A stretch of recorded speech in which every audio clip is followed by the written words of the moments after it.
বিরুদ্ধে আন্তর্জাতিক অপরাধ ট্রাইব্যুনাল যে মামলা চলছে, এর আগে 12 জন সাক্ষী সাক্ষ্য দিয়েছেন। আজকে 13তম সাক্ষী ছিল প্রথমে, পরবর্তীতে 14তম সাক্ষ্য দিয়েছেন।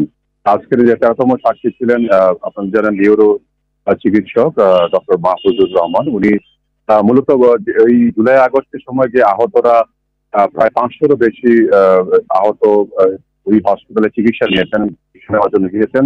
এর মধ্যে উনি বলেছেন যে চিকিৎসা নিতে গিয়ে বিভিন্ন সংস্থা থেকে বলা হয়েছে এদেরকে যেন রিলিজ না দেওয়া হয়, ছাড়া না হয় এবং নতুন করে যেন ভর্তি করা না হয়।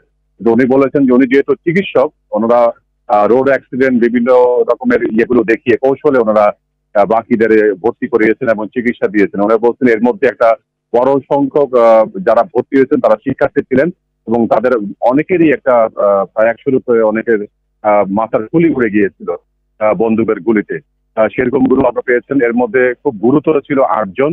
তার মধ্যে ওনারা বলেছেন যে উন্নত চিকিৎসার জন্য 7 জনকে বাইরে পরে পাঠানো হয়েছে, এর মধ্যে একজন মারা গেছেন, সেই কথা ওনারা বলেছেন।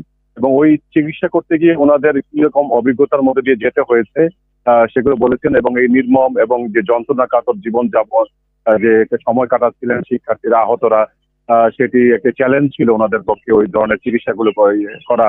এবং ওনারা বলেছেন যে এই চিকিৎসার ক্ষেত্রে যে পথে ওনাদের বাধা ছিল সেই কথা ওনারা বলেছেন। আর একটা বলেছেন যে অপারেশনের পরে অনেকের মাথা বা শরীর থেকে যে গুলি বের করা হয়, সেই গুলির কিছু প্রদর্শন করা হয় আজকে আদালতে।